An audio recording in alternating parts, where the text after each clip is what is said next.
Well, my friends, how are you doing? Welcome to PMP 2024 Live. It's always a pleasure to be with you, those of you who are on the journey to getting certified to being a PMP. And for those of you who are already certified, I'd like to say a massive congrats to you. Really excited to be able to meet with you once again. So don't be a stranger. Let me know where you're calling from or where you're listening to me from. And for those of you that may have any questions, now's a good time to begin putting the questions in. But the purpose for our meeting today is to once again realign your journey towards PMP exam success. Okay. I know lots of you have plans to get certified in 2024, but it's important that you be focused on the right direction. All right. Because this PMP exam, when you look at it, it's full of content. It has so much information in it. So you need to be focused, my friend. You need to be laser focused on what exactly you're doing at every step of the way. Now, the easiest way is this. Number one, understand Agile. Please understand Agile. I know there are lots of courses out there. They're very heavy in the predictive piece, but they're not heavy enough in the Agile piece. And therefore, when people get on the exam, they don't understand the questions. Let me be perfectly clear about the questions, how the questions are posed. The questions are going to ask you, you are a project manager. It will always tell you who you are. You're a project manager in a project. You're doing this, that, or the other. You encounter a situation. What should you do next? But not just that. In the answers, you very well could have a blend of agile and predictive answers. And it doesn't mean you should choose agile all the time or predictive all the time. It depends on the way the answer is crafted. So my recommendation to you, number one, if you have this book called the Agile Practice Guide, read the book. If you've been for one of my courses and you have Agile book, this one, if you have Agile Principle Raw and Uncut, please read the book. In fact, I mean, you can see the relative size, right? This is great. This goes deep. This brings you into the discussion like from a layman's perspective. So if I were you, you can get this on Amazon. You can get this everywhere books are sold, pretty much this as well. So I would recommend, if you are weak in Agile, beef up your Agile understanding to the point where you know pretty much where the question is going, right? You got to know from an Agile perspective the values, the philosophies, the thought processes, like just vanilla flavored values. Know your values really well, right? Just know through this work, we've come to value individuals and interactions over processes and tools, work in product over comprehensive documentation, customer collaboration over contract negotiation, responding to change over following a plan. And even though there's value in the items that we just kind of discredited, we value the items on the other side more. That's what you need to be thinking. Then you go over to the principles. Okay. So I'm going to walk you through a little bit of Agile tonight, just to make sure you're on that wavelength. When I'm done with Agile, I'm going to tell you what next to do with Agile. And then I'm going to go into the predictive and then the hybrid. So this is probably going to take about an hour. We might be fortunate to get done quicker, but I want us to jump straight into the discussion because there's a lot for me to show you in this world of PMP. And this first piece is a slice from my course that I call Agile for Practitioners. My buddy Roy and I put this together, and it has helped PMPs across the world ace their PMP exam. So I'm just going to give you a quick little slice of Agile for Practitioners tonight. Let's jump straight into a few little introductions. So that's me. That's your buddy Phil. And I got certified in 2005. And since I got certified, I've been helping people across the world come from an engineering background. I'm one of those who escaped, who ran away and went into a different world of project management, trained many organizations, as you can see on the screen, many government entities, and so on. But let's jump straight into why agile. Why agile? I like this quote from Leon Meganson. It says, "It is not the strongest of the species that survives, nor the most intelligent, but the one most adaptable to change." It's all about adaptability, my friend, isn't it? You might recall on page 14 of the Agile Practice Guide, the Stacy model. Stacy model is a great representation of different spectrums where you can be either in an agile setting or in a more simple predictive setting. The summary is you don't have to be agile in practice every single project. For example, you don't have to use Scrum on every single project.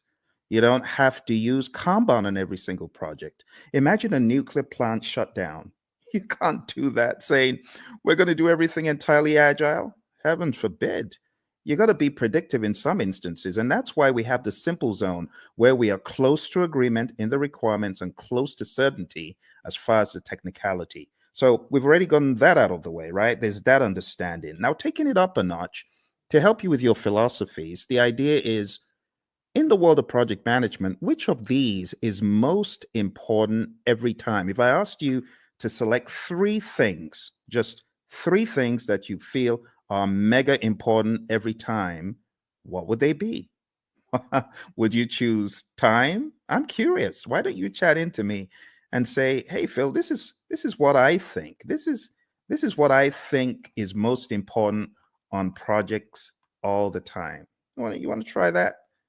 Go for it. Go for it. Go for it. Tell me, what do you think is hyper important? Three things, if you're going to choose three out of these.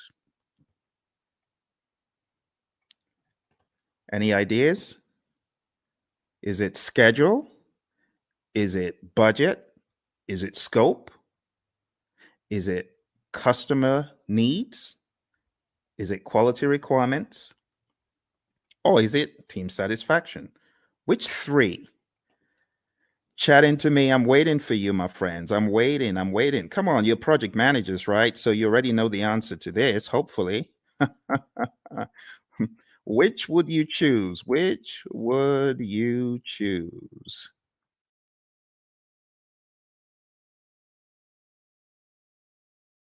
All right. Which would you choose? Everyone's trying to be all cute here. All right. Well, what I would choose is probably not the first one because delivering on schedule, if I don't deliver quality, is going to be frowned on. Don't you agree? If I delivered on schedule, but my customer is not happy, what good is that? Right? What about delivering on budget? You deliver on budget, but your customer is not happy. You got issues. You see where the train is going now? So, in order to answer this question, you need to ask, what about the customer? That needs to be actually one of the first things, but it's not the first thing that you think about. You know, the very first thing you should think about? The very first thing you should think about is the restaurant analogy. Have you ever been to a restaurant and you made the mistake of being mean to the waiter and they're going back there and you're wondering, oh my goodness, I shouldn't have done that. Who knows what they're going to do to my food? Has that thought ever crossed your mind? Well, it's the same thing when it comes to the world of project management. Because if you are not satisfying your team members, the likelihood is your customer may not be satisfied because the team may not put in their best. But if your team is satisfied, and I'm not talking salary now, I'm just talking being mindful and being empathetic and ensuring that the team has what they need. You know, the Agile Manifesto talks about giving the team the environment and support they need. When you do that, you're likely to have the team meeting quality requirements, delivering on budget, schedule, scope, and the customer is likely to be satisfied. All that good stuff. Okay, so the best answer to this, I don't know if you noticed, this said all plan scope. So you don't have that mindset of, oh, we have to deliver everything. In the world of Agile, no, that's not our mindset. Our mindset is we got to deliver value. It doesn't have to be all the scope. So I was looking for you to choose the bottom three. That's what I was looking for, just the bottom three: customer, quality, and team. Now, moving on to the next part where we're going to go pretty quick. This is what I was talking about, right? The Agile Manifesto values, which I've already covered, and then the Agile Manifesto principles. I'll just summarize them. Number one, customer obsession. Number two, welcome changes, even late, for the customer's benefit. Number three, deliver working product frequently. We want this to be shorter than 2 months because things change rapidly. You want feedback. You want to put it back into production. You want customer engagement. If it's far beyond 2 weeks, your customer may be disengaged. Number four, business people and developers working together daily. Number five, building projects around motivated individuals. I mean, that's common sense. No one wants to build a project around a demotivated team, right? Number six, face-to-face conversation. Now, this is very debatable because today everyone's on Teams, everyone is on Zoom. So, when it comes to efficient and effective, we got to be careful in 2024. But for the sake of your exam, just go with number six as it's written. Number seven, working product, the primary measure of progress. In the world of Agile, we don't do all those percent completes and statuses, right? In this world, Agile processes promote sustainable development. I call number 8, don't kill the team. The don't kill the team principle. Number 9, continuous attention to technical excellence and good design enhances agility. Number 10, keep it simple, sir. Keep it simple, sister. Number 11, the best architectures, requirements, and designs emerge from self-organizing team. Just leave the team alone. Let them do their stuff. You hired adults. You hired experts. They'll get it done better than when they were meddled with. And number 12, at regular intervals, the team reflects on how to become more effective. They tune and adjust their behavior accordingly. Doesn't always have to be the retrospective. This could be just a way of life, a day-to-day philosophy. And that's the Agile Manifesto. You do really need to know this well before you exam, okay? Now, let's go a step further. There is one more thing in the world of Agile that I like showing, and that is a difference between the predictive thinking, which is encapsulated on the screen right here. You can see in the traditional world, scope is fixed, but in the world of Agile, what happens? We flip the triangle on its head, and scope is now flexible, right? What is fixed is we have a fixed time box, that's schedule, and then we have a fixed budget, team size. So don't forget these core things about the world of Agile. Finally, before we get out of Agile, I just want to remind you, because I know a lot of people fight this one. The most popular Agile framework is Scrum, okay? If you haven't read the Scrum Guide, you should. Go to scrumguides.org, download it, read it, right? Scrum is a lightweight, easy to understand model. It's based on 3 pillars of transparency, inspection, and adaptation. This is a sequence of activities. What happens? Number 1, we have a product backlog, and it's a list of all the things our customers want.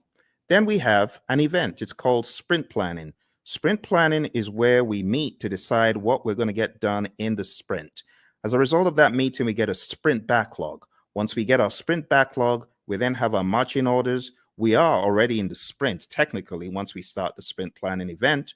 But the next event that happens is the daily scrum. The daily scrum is something that we do every 24 hours. Don't say, oh, we do a weekly daily scrum. No, that's not a daily scrum. It has to be daily. So the daily scrum is where the team meets.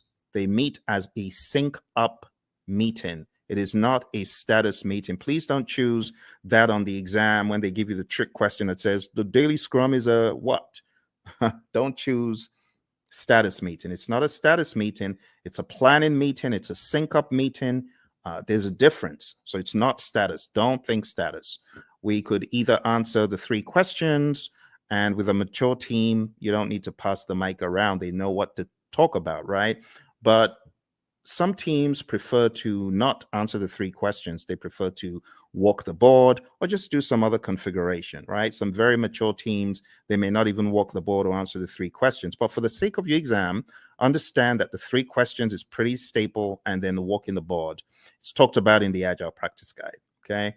Then the sprint, how long is a sprint? 4 weeks or less in the world of Scrum. In the middle of the Scrum, a lot of teams these days, and I really want to call your attention to a very subtle fact regarding your exam. I'm going to have to go to that book again. And it's a good book, actually. It's not a bad book. It's the Agile Practice Guide. So let's go to the Agile Practice Guide, okay? So looking at the Agile Practice Guide, I want to point out to you that there are a number of things the PMI accentuates on page 50 forward. Okay, so you do need to read PMI's account, because in the Scrum Guide, you don't have any talk about the event called backlog refinement. In fact, in the Scrum Guide, it's looked at as everyday life for the product owner. But in the Agile Practice Guide, it is called out specifically on page 52 in the Agile Practice Guide. And it just reads, in iteration-based Agile, the product owner often works with a team to prepare some stories for the upcoming iteration during one or more sessions in the middle of the iteration, okay? So this account is about 2 paragraphs, but you don't find this in the Scrum Guide.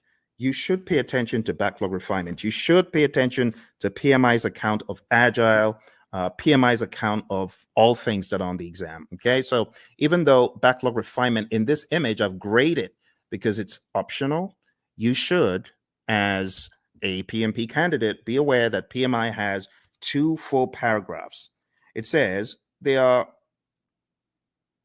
is no consensus on how long the refinement should be. There's a continuum of just-in-time refinement for flow-based Agile. The team takes the next card off the to-do column and discusses it. And then it says many iteration-based Agile teams use the time-boxed 1-hour discussion midway through a 2-week iteration. And that's exactly what I'm depicting on the screen. This is midway through the iteration. The team takes some time out. They do the backlog refinement. They go through the whole idea behind the INVEST acronym. Now, this is not a place for us to debate whether it is good or bad, because I have some of the Agile zealots who hate the INVEST acronym. Don't listen to them. What do I mean by the INVEST acronym? Independent, negotiable, valuable or vertical, estimable, small enough to fit within a sprint, and testable. You want to make sure that your backlog items are indeed ready. Okay, like I said, various schools of thought are against the INVEST acronym. But when we talk about the refinement, when we talk about the definition of ready, it is important you understand and have some sort of guardrail framework to help you. So this helps achieve definition of ready. Okay. If the story fails to meet one of these criteria, the team may want to reword it or even consider a rewrite. So this is the INVEST acronym. When we say a story is ready, it means ready for us to work on. And in your backlog refinement sessions, you want to work on getting your stories to a definition of ready. Okay, it's just that simple. When you get certified, you can, join the debate about whether backlog refinement should be done with the INVEST acronym, whether definition of ready is good or bad. I'm not here for all that, right? But just know for your exam, it's in the Agile Practice Guide. All right, moving on. We have the sprint review event, and this is where the customer, could be the end user involved as well, the stakeholders. This is where there is a review of what was created, the increment, right? And just be aware that the sprint review event is not a gate before you can release value, right? You can release value all through the sprint. It doesn't have to be one time. And in fact, you could get to the end of a sprint and you may not have a featured enough item, so you may not actually release. That's why we call it a potentially shippable increment. Lastly, we have the sprint retrospective event. And in the sprint retrospective, you already know this, I'm sure. This is where the team reflects, they look at what they could have done differently, what went well, what didn't go so well. It could also be a great team bonding exercise, and it's generally closed off to the Scrum team. And when I say Scrum team, I'm talking about the product owner, the Scrum master, and the developers, okay? So feel free to put any questions in there if you've got any questions for me, because I know for some of you, we have already gone through an extensive 35-hour course. You already know a lot of this stuff, but you might have forgotten some of it. For your exam, you got to understand the roles really well. The product owner role, I highly advise you to dig into PMI's Agile Practice Guide and understand their perspective of what this role does. I also advise you to look into the Scrum Guide to get a better idea of the product owner's role. I call the product owner the Chief Value Officer. Also understand what the Scrum Master does. The Scrum Master is a coach, not just a coach for the immediate team, but also a coach for the entire organization. This is someone who should be a champion in my mind for Agile and someone who should be making change on a grander scale. When you get into the nitty-gritty of your exam, you do need to know the 5 events. So the sprint, understand that in the world of Scrum, it's 4 weeks or less. Understand what sprint planning is all about. As I said, one of the things you should do before coming into sprint planning is you should have done some backlog refinement. So all your time isn't going on breaking down those huge monster epics or just realizing what exactly the customer was asking for all along. This is where the product owner needs to wear the hat of Chief Value Officer, understand what should have come next. And when you get into sprint planning, it's generally going to go a lot smoother. The daily scrum, as far as this is concerned, the 15 minutes is pretty standard. It's non-negotiable for your exam. Just know that 15 minutes is a time box. When it comes to backlog refinement, like I said, we want our stories or our requests to be sprint ready. Again, in industry, there's the debate of, well, stories aren't needed in Scrum. They're not in the Scrum Guide. Yes, but for your exam, understand what stories are. I have to say these things because the landscape of Agile is changing very rapidly. When it comes to the sprint review, it's showcasing working product to the stakeholders. It's important that we don't relegate it to just a mere demo, but we see this as a working meeting. We can use this meeting to discuss metrics, what was not done and why. Delivery team demos the working product. The customers may even test it out. Physical products. We have a client of ours who had this physical autonomous vehicle, and customers could get to actually test out such things in a demo. All right. And then the retrospective, like I said, it should be a safe space. You want to understand what worked well, what didn't work well, and you could have some items that you take back to put into the product backlog for the next sprint so that you can improve on those items. But this is not mandatory. It used to be, but it's not mandatory anymore. Okay, a few quick memory joggers. A list of some of the long list of requirements, only those to be done in a sprint.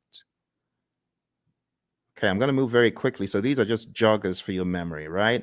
Since it says some, it is not talking about the all-encompassing product backlog. This is just talking about the sprint backlog. What about this one? The product backlog is prioritized and owned by whom? Okay, I've already given you the answer to this earlier on. So this is talking about the Chief Value Officer, aka product owner. All right, how about this one? The first event of a sprint is what?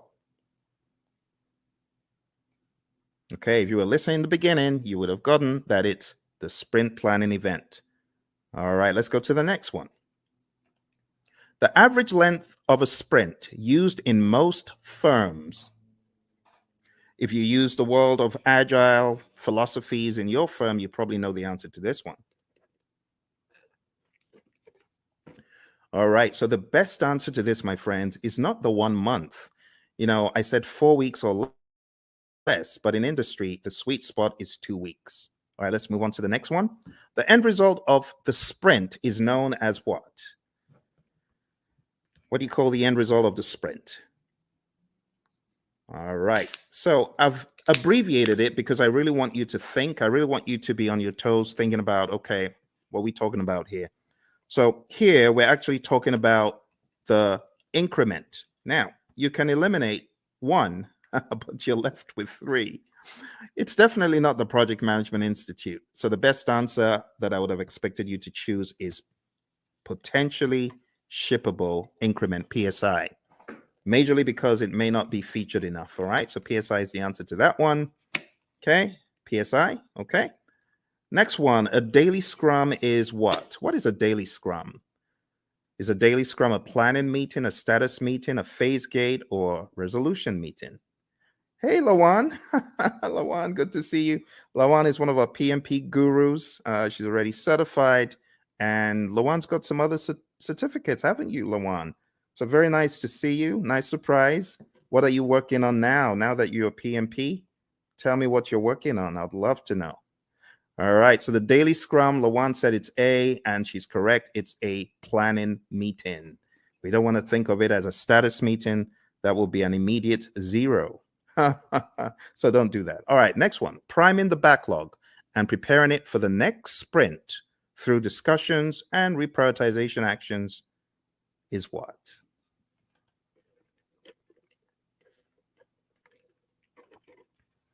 Awesome. Lawan is on it.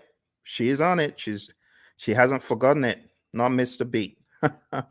Thank you, Lawan. The best answer to that is indeed what you chose. The answer is backlog refinement. And backlog refinement, we talk about it as being not mandatory as far as an event, but in the Agile Practice Guide, we see it there front and center. All right. The potentially shippable increment should be shown to the customer in a demonstration. This is known as what?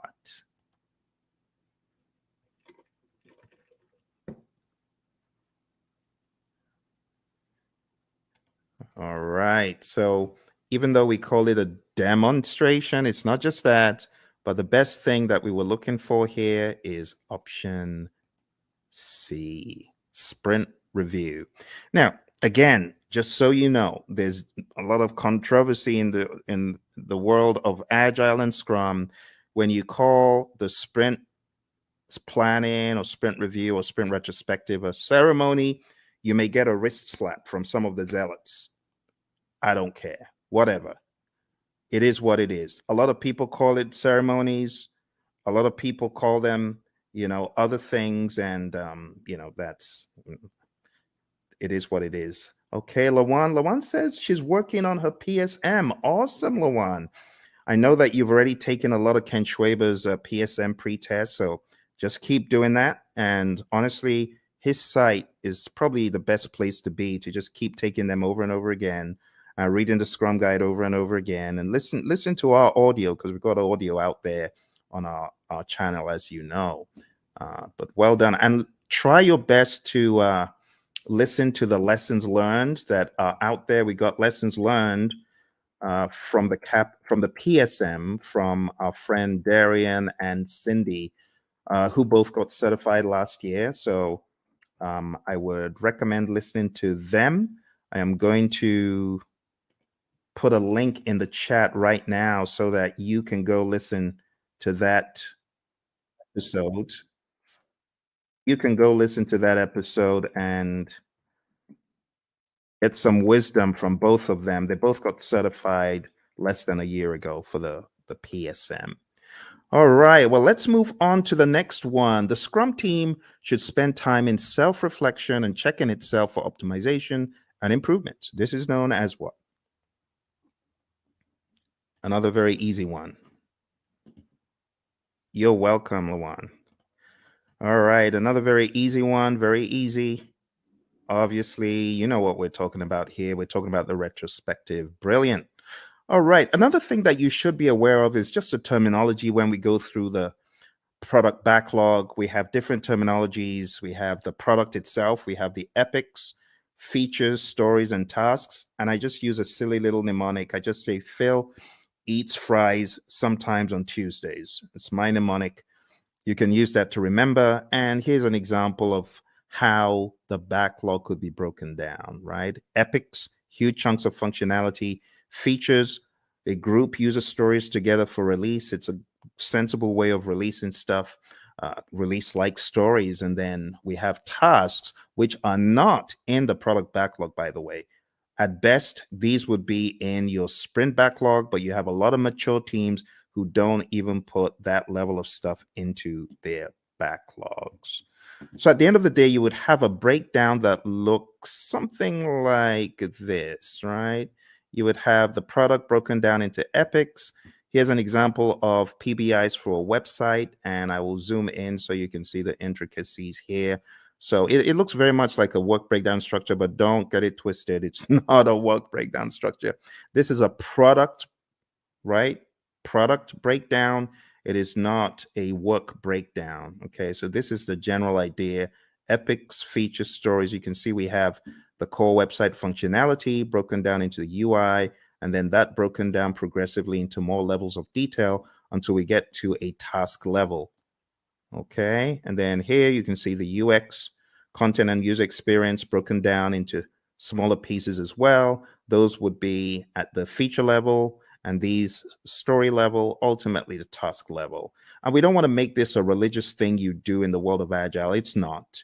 It's just logic on how you break down your backlog, right? So your product backlog, you have big boulders, big chunks. Here's the general idea. When you're working on your product backlog, it's like an iceberg, right? You got this big old iceberg at the bottom. You got to break the iceberg into smaller pieces. And those smaller pieces, that's what floats up to the top. And that's what gets done. If the product owner, of course, is thinking properly, that's what should happen first. Okay, the next big difference that I want to point out is the difference between the definition of ready, which we talked about earlier. Go listen to it if you didn't, and then the definition of done. Definition of done is an agreed upon set of items that must be completed before an increment is considered complete. Do not mix this up with the acceptance criteria at the back of the card. The acceptance criteria, of course, could be one of the items that we are looking to be complete, looking to have met the requirements. But at the end of the day, the definition of done is not just one thing, it's a number of things. And it's on a case-by-case basis, depending on your industry and depending on your unique situation. But just remember that the definition of ready and the definition of done are different things. What drives Agile is a concept of value delivery. So you want to make sure you're delivering value to your client. Value should be the number one thing. Another thing that we joke about in our class is the concept of food, because we know people love food. But imagine if you went to a five-star restaurant and you wanted the dessert and someone said, no, you can't have the dessert. You got to eat the greens. Well, as an adult, you can appreciate that. But what if you were a kid? You wouldn't. In the same token, our customers, they have things that are near and dear to them, like dessert. And we say, give them the value they want first. Don't withhold the value from them. Because they won't be happy if you withhold the value from them. If you gave them the value, then they understand you get them, right? You totally get them. So how do you order the backlog? The different ways of ordering the backlog, but one of the philosophies is to understand the concept of doing the big, hairy, audacious things first, right? The high risk, but high value. So always think, what is high risk? What is there a high risk and a high value on in this project? If there's a probability that you won't get a high value item done, that could be bad. So what should you do? This is just basic project management common sense. Do the riskiest stuff first. And if you do the riskiest stuff first, there's a likelihood that you will at least get them done. If you don't do the risky stuff first and you do it last and then you don't get it done and the time box is over or the number of iterations you promised is over, that's no good. So we often say high risk, high value first, low risk, high value next, low risk, low value next. And then why do you even want to do those in the top left quadrant? Why do you want to do high risk, low value? It doesn't make sense.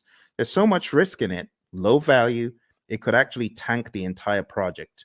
All right. So we're not saying this is the only way to think, but we're saying start off by looking for the high value stuff and then look for the riskiest of the high value stuff. There are other instances where you could prioritize based on other items such as urgency, cost of delay, weighted shortest job first. There's so many things you could think about. So when we think about ordering the backlog, the job of the product owner is a rather interesting one because the product owner has to think so many things: revenue, demand, importance to end users, frequency of use, the risk of not having it, and so on and so forth. So as a product owner, your thinking always needs to be what is most important. Now, the product owner sometimes falls into the fire alarm trap, which is pandering to people who are shouting the loudest. That is not the way to do it. You want to use more sensible criteria like NPV, ROI, Moscow, and Kano, which are really just categorization techniques when you think about it. Weighted shortest job first could be another one, and the risk-adjusted backlog, the concept of the risk-adjusted backlog. So there's so many pieces that you need to master for your PMP exam, but ultimately, you're going to understand that Agile is front and center, because I cannot tell you how many people have cried, my Agile was so huge on the exam. I was not able to answer the questions quickly enough. It took me such a long time to read them and things like that. So you got to be ready. Scrum is definitely the big number one framework for the world of Agile for your exam. And then the number two framework that I would highly advise you to hone in on is Kanban. Just understanding how Kanban is structured, what it actually means when we say limit your WIP and why we say limit your WIP. Understand what a board could look like when you have the WIP limits up top there. Understand what it means when we say the lead time, the cycle time, and things such as that. And understand this concept, because while it may not be tested on the exam, it's good to have the Agile philosophy of there's a cost for delaying delivering value to your customer. If you're not delivering value quickly enough, then your customer could tank. Your customer could fall off the radar. Your customer could go out of business. So we want you to have that mindset, okay? And last but not least, I'll just say have a mentality of the shuhari, right? Alistair Coburn brought this into the world of Agile from the world of Aikido, and it's just a great philosophy to understand. You got to go through a period of blind obedience. So I remember when the PMI Phoenix chapter brought the whole CSM bandwagon to our chapter, and I was one of the people who jumped on it. And our trainer was receiving a lot of consternation. Tom Meller was receiving a lot of consternation from the PMPs because they felt, what is this? This doesn't make sense. Why should we do this? Don't criticize our project management and things such as that. But blind obedience is best. Honestly, if you're coming into the world of Agile, just leave all your predictive stuff at the door, because I was in the world of predictive for eons, but I had to embrace, as they say in the military, embrace the suck. I had to embrace what Agile was bringing, the change in mindset. And not until I embraced it and I went fully in did I fully get it. So the blind obedience stage is really important. After the blind obedience, you get to the heart stage, consciously moving away from the rules, detaching, breaking free. And when you have done this for a period, you now understand the why, and you are just on autopilot Agile when you get to the restage. You're unconsciously finding an individual path to go beyond or transcend. So, my friends, for your exam, this is the first piece that I wanted to introduce to you because Agile is big. It's really big. Now, if you haven't already realized, your exam is going to be based on people, process, and business. And people, process, business could cut across the world of Agile, or it could also cut across the world of predictive. Yes. And that is why I should not say the 12 principles. 12 principles are important. That's in PMBOK 7. So let me just get the 12 principles out of the way for a quick second. 12 principles. Let's talk about that. So for those of you that haven't read about the 12 principles, I want you to download a PMI PDF. I'm going to try to put that PDF in the comments below. So PMI 12 principles. I'm going to share a very, very helpful PDF because it could help you. Like if your exam is tomorrow, you obviously aren't going to have time to read this book, even though it's not as big as the 6th edition, but it's still a significant effort. But maybe, just maybe you could go through the 12 principles in this PDF. So let me show you what is in this PDF. And this will be a very quick run through because the philosophies are quite important. Okay, so let me share this with you. The philosophies in the 12 principles. Let's go very quick. So you can see the 12 principles over here, right? You can see stewardship, team, stakeholders, value, and so on. Let's start from stewardship. Going all the way back to stewardship. So this just says you've got to be a diligent, respectful, and caring steward. All of those things there are extracted from the PMBOK 7th edition, and this is kind of like the most significant part of the book in my mind. So if you open up the PMBOK Guide 7th edition and you go to page 24, okay, I want to make it very clear, very clear. Okay, here, this is it. This is it. I know it looks transparent, but this is it. PMBOK 7th edition. So if you go to PMBOK Guide 7th edition and you go to page 24, it says, be a diligent, respectful, and caring steward. And that's what you see here, stewardship. Stewardship includes integrity, care, trustworthiness, and compliance. And the summary is this: act responsibly to carry out activities with integrity, care, and trustworthiness while maintaining compliance. And that's it. Let's go to the second one. Number 2, team. So if you follow me to the next one, page 28, it just says project teams are made of individuals who wield diverse skills. And the summary is create a collaborative project team environment. That's the summary. All right. Next, we go to stakeholders. And the principle about stakeholders is one of collaboration. It just says effectively engage with stakeholders. Number 4, value. I've already talked about value today, and this just espouses that same idea. Focus on value. If it's not valuable, don't do it. Continually evaluate and adjust project alignment to business objectives and intended benefits and value. Systems thinking. Always see the big picture. It says recognize, evaluate, and respond to system interactions. That's that one. Going over to leadership. Leadership is all about being bold, taking those leadership decisions, making them, it says, demonstrate and adapt leadership behaviors to support individual and team needs. So here, I would say definitely know the Hersey-Blanchard model, the 5 stages of team development, things like McGregor's theory, Herzberg, Vroom, McClelland, all those, you should have an idea about those. But understand that leadership is all about influence. There's a difference between leadership and authority. You got to know that, okay? Even in the power interest grid versus the influence impact grid, there's a difference between power, authority, and influence leadership, okay? You got to remember that. So demonstrate leadership behaviors. Moving on to tailoring. Tailoring, it says, tailor based on context. The summary is you cannot throw the entire PMBOK guide or guides or process group or practice guide at every single project.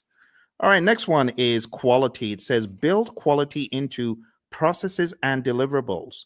You got to think quality. It says maintain a focus on quality that produces deliverables that meet project objectives and align to the needs, uses, and acceptance requirements set forth by relevant stakeholders.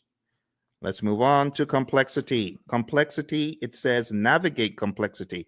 The best way to navigate complexity is to understand the dimensions in it. The dimensions, human behavior, system behavior, uncertainty itself, and ambiguity, and technological innovation. There's a difference between these two. So let me go over these on page 51 very quick for you. Ambiguity is a state of being unclear. It says of not knowing what to expect or how to comprehend a situation. Then it says uncertainty is a lack of understanding and awareness of issues, events, paths to follow, or solutions. The summary is this. PMI is saying complexity is a characteristic of a project, and you as a project manager, you need to know how to manage it. How do you manage complexity? Let me take you back in time to the Stacy complexity model, remember? Now, how did we say we would work on complexity? We're going to break things down into smaller pieces, do things in iteration. Sounds like agile, right? Because that's what we're talking about. All right, number 10, optimize risk responses. It says continually evaluate exposure to risks, both opportunities and threats, to maximize positive impacts and minimize negative impacts to the project and its outcomes. Number 11, embrace adaptability and resiliency. It says build adaptability and resiliency into the organizations and the project team's approaches. It says most projects encounter challenges or obstacles at some stage. The combined attributes of adaptability and resiliency in the project team's approach to a project help the project accommodate impacts and thrive. Adaptability refers to the ability to respond to changing conditions. Resiliency consists of 2 components: the ability to absorb impacts and the ability to recover quickly from setback or failure. Last but not least, we have number 12, one of my favorites, and this says enable change to achieve the envisioned future state. It says prepare those impacted for the adoption and sustainment of new and different behaviors and processes required for the transition from the current state to the intended future state. Here's the deal, my friends. If you're ever going through change, just remember that people are different. Some people cannot absorb change very well, and others can. So you must approach it from a humanistic standpoint. You have to be empathetic. You have to understand the J curve, the way the J curve works. People are going to be in that valley of the J curve, pondering and wondering, how does this impact my life? They're going to be down in the dumps. So what the PMI advocates quite a lot is sense-making sessions. Don't forget the people. All right, and that's pretty much it for PMBOK 7. For those of you who have been asking the question, Phil, does that mean I need to just read the entire PMBOK 7? I've told you, listen to what I'm telling you. Read, I've given you one PDF. Can I give you one more PDF from the PMI? Let me give you one more PDF from the PMI. I'm going to give you the domains PDF because I know some of you, you're still wondering, but what about the domains? I need to know the domains. Okay, I'll show you the domains. You want domains? We'll go to domains tonight. I'll show you. So here we go. Here are the domains. Okay, just to ensure that your curiosity is satisfied, there are 8 domains in the PMBOK Guide 7th edition. Now, stay with me because I know some of you are fixing to run away. Stay with me. Okay, I got to explain this. This is PMBOK 7. This is PMBOK 6. PMBOK 6 is a wildebeest. It's huge, right? It has 756 pages. This one, on the other hand, has 300 something pages. However, when it comes to predictive project management, this does not do a good enough job, which is why the PMI have included in their library something called Process Groups of Practice Guide. And that took from the now out of publication 6th edition, and they put together Process Groups of Practice Guide to walk people through the knowledges and process groups. Because, should I just be honest? People ain't buying the domains. People are like, we've known the process groups and knowledge areas for the past 2.5 decades. Why are you giving us? It reminds me of the Israelites. Why are you giving us this stuff to eat? Why are you giving us why are you giving us PMBOK 7 to eat? So let me show you the summary, okay? Let me show you the summary. Here is the domains, okay? I've put the domains in the chat. Now let's share the domains very quick. Now, I'm going to read for you from the PMBOK Guide 7th edition, and hopefully you will not ask me this ever again because I feel it's not a very good use of our time, but I know some of you are curious. So let's go to page 7. And another thing about this book is it has 2 sets of pages. You have page 1 in the side where you have the principles, and then you have another page 1 where you have the domains. But let's talk about the domains. Listen carefully. It says, a project performance domain is a group of related activities. That's the difference. It did not say a group of processes. You get it? A group of related activities that are critical for the effective delivery of project outcomes. Project performance domains are interactive, interrelated, and interdependent areas of focus that work in unison to achieve desired project outcomes. There are 8 project performance domains. Number 1, stakeholders. Number 2, team. Number 3, development approach and lifecycle. Number 4, planning. Number 5, project work. Number 6, delivery. Number 7, measurement. And number 8, uncertainty. Let's go through them hyper quick. Stakeholders is all about your care for your stakeholders, understanding that you need to effectively interact with them. In other words, you need to manage their engagement. The team domain is all about caring for the team, team health, and team optimization. Development approach and life cycle is all about selecting the right development approach. Is it going to be agile? Is it going to be predictive? Is it going to be incremental? Is it going to be agile? And then going down into the smaller silos, is it going to be Scrum? Is it going to be Kanban? Is it going to be TDD? Is it going to be ATDD that we use here, right? And so on and so forth. Planning is all about planning the project. It's that simple. Project work, as it says here, addresses activities and functions associated with establishing project processes, managing physical resources, and fostering a learning environment. Watch this. Project work is associated with establishing the processes and performing the work. Boom, performing the work. That's the direct and manage project work process and everything connected to it. So just think executing.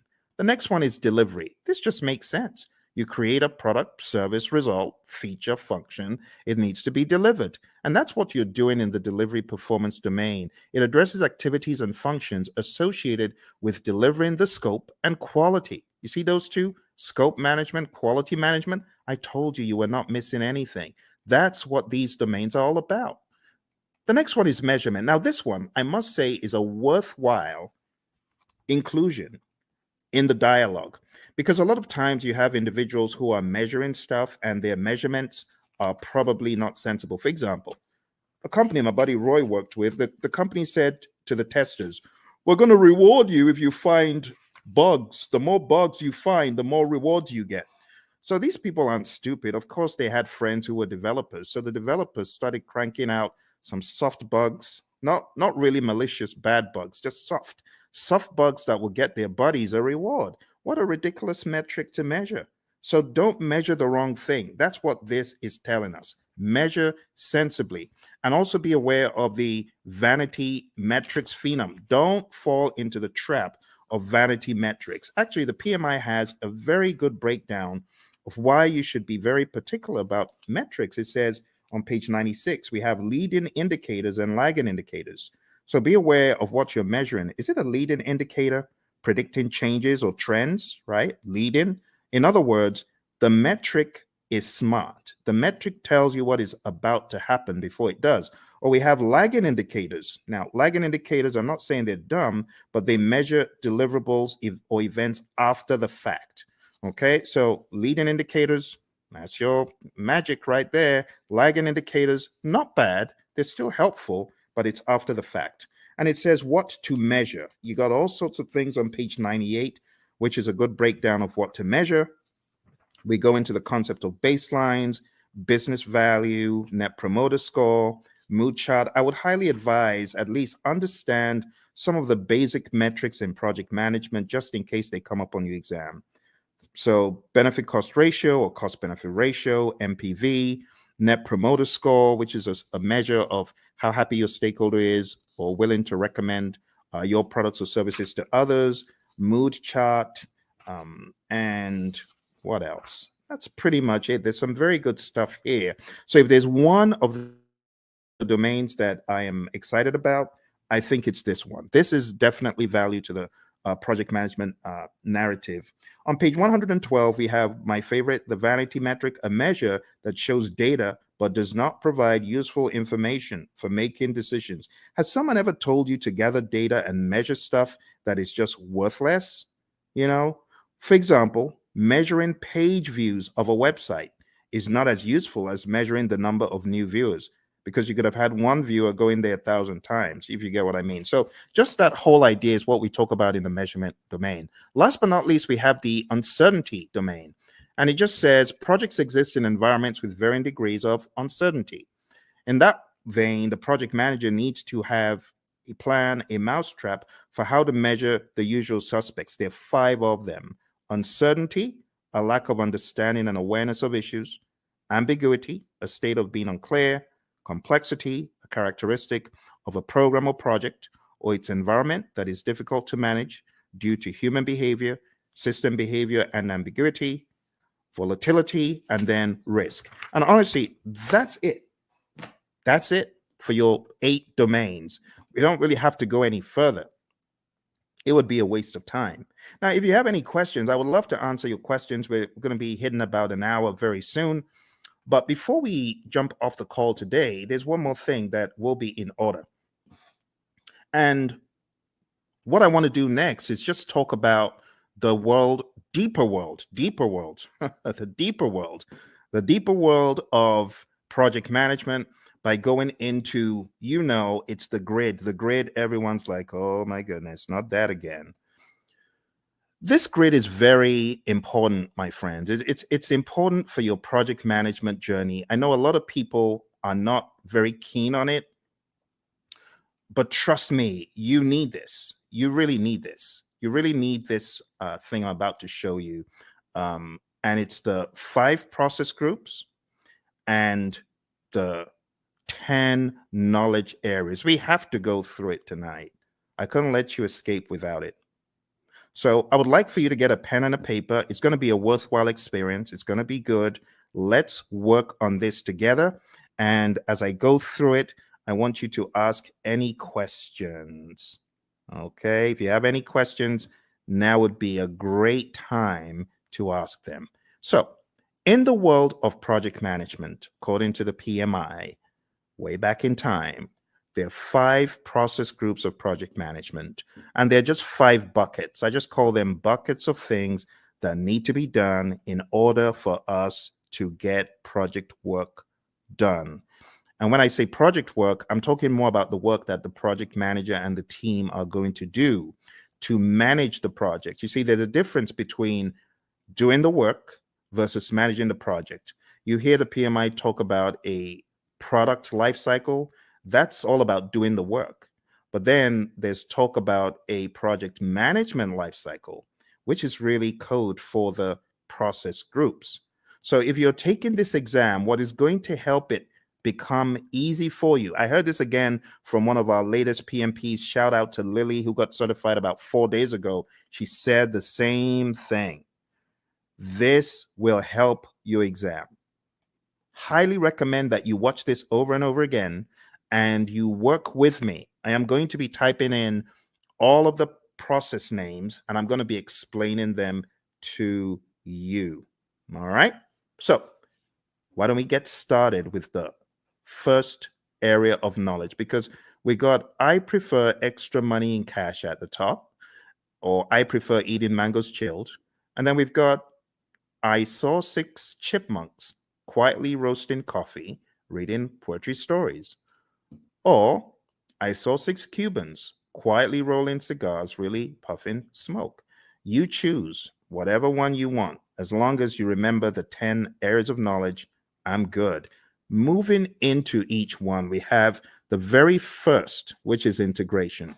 I'm going to be making them a bright yellow as I go through. Hopefully I remember to be consistent with it.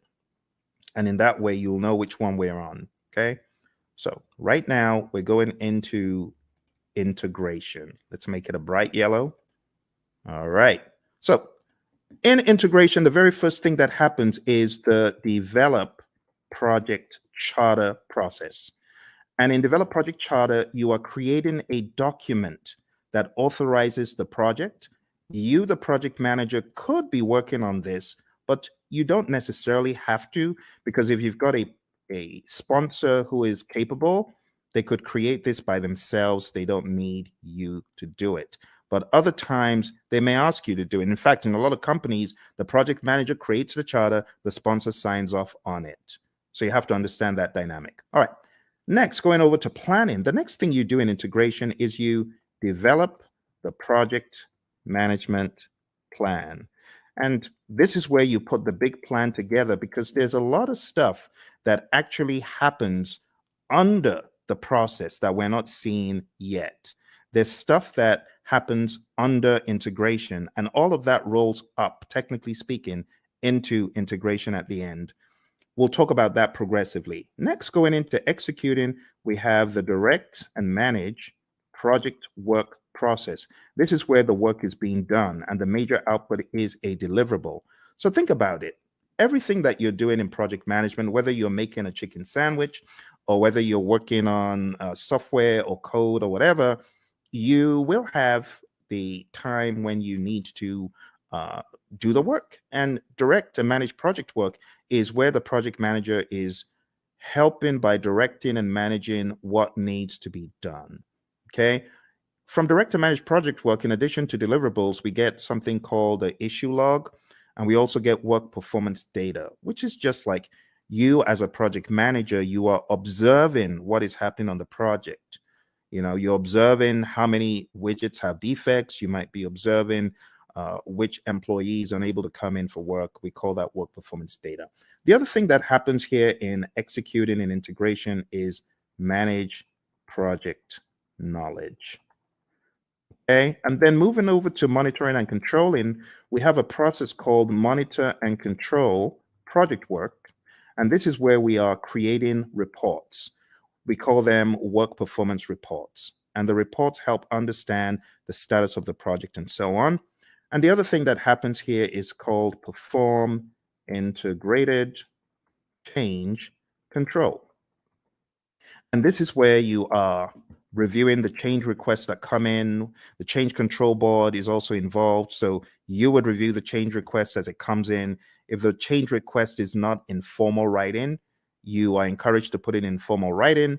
And then you review it, you do an impact analysis, and then you send that information to the change control board, and they can review the change request and decide whether it's going to be done or not. And then in closing, we have the close project or phase process. Close project or phase. And this is where you close out either a phase in the project or the project as a whole. Now, what I want to do right now is just comb through them in a little bit more depth. All right. We get a project charter from here, develop project charter over here. From develop project management plan, we get our project management plan. From direct to manage project work, we get our deliverables. From manage project knowledge, this is where we do our lessons learned. We get a lessons learned register. From monitor and control project work, we get our work performance reports. From perform integrated change control, we get our approved change requests. Remember, we could also say the change log is technically an output from here. But remember, your exam is not based on all these inputs, outputs, and stuff. They just help you understand the flow. It is important for you to understand the flow, my friends. And then we have close project or phase. So closing out the project or a phase in the project. This is where we have a final product, service, or result transition as an output.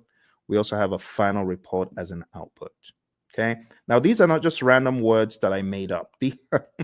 These are indeed things in the PMBOK Guide 6th edition and things that are helpful for you to know as you traverse the landscape of project management as you prepare for your exam. Okay. All right. I hope that makes sense. Do send in any questions if you have questions. So that's the first knowledge area. Now, everything that happens under integration, you got to look at it like this. Look at it like this. All this stuff under rolls up. All the stuff under rolls up, technically speaking. Now here, I know we only have one process here, but technically speaking, what you have in identifying the stakeholders, you want to make sure the stakeholders buy into the charter. All the stuff you have here in planning is going to add up to your project management plan. All the stuff you do in executing is pretty much governed, talking about governance from an integrative standpoint. Everything you do in monitoring and controlling is governed up here because all you're checking to see if you're going according to plan in all the knowledge areas is governed at a higher level in monitor and control project work. And close project or phase, it just has that, okay? And that's the general high level idea. Now we're going to be going crazily quick, so I'm going to put the responsibility in your court to tell me to slow down or stop because I'm just going to go pedal to metal from here, okay? All right. So draw along, follow along. It will be a good exercise. Going into planning, we have plan, scope, management as a process where we decide how to manage scope. Then we have collect requirements, where we are collecting all the requirements, functional requirements, business requirements, and so on. Then we have the define scope process, where we create the project scope statement, which has all the inclusions, exclusions, detailed deliverable description, and so on. Then we have create WBS, which is where we create the work breakdown structure. Then we jump across to the monitoring and controlling process group. And here we have two things. We have validate scope. This is where your customer checks the product, service, or result. And then we have control scope. And this is where you, as a great project manager, you're controlling the scope, making sure people aren't adding extras. Okay, good. Let's move into schedule management. In schedule management, the first thing that we have here is plan schedule management. Plan schedule management is where you create a plan for how to develop and manage the schedule. Then we have define activities, where we list out the activities that need to be done.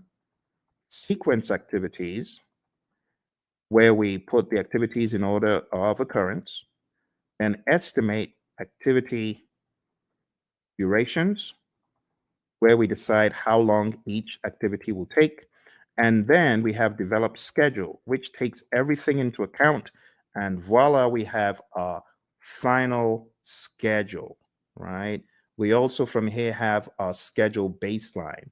Just to make sure you understand the difference, There's a difference between having a project schedule, which is a living, breathing schedule that you update just sensibly as a project manager, versus the schedule baseline, which is a particular version of the schedule etched in stone.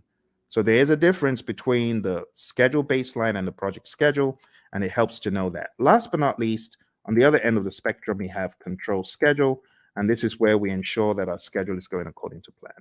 Okay? Be sure to ask any questions. If you have questions, I will be moving a lot quicker from here. Going into scope, we have three things we do. Three things in planning and one in the monitoring and controlling section. Here we plan cost management, and that's where we plan how to manage cost. Then we estimate costs.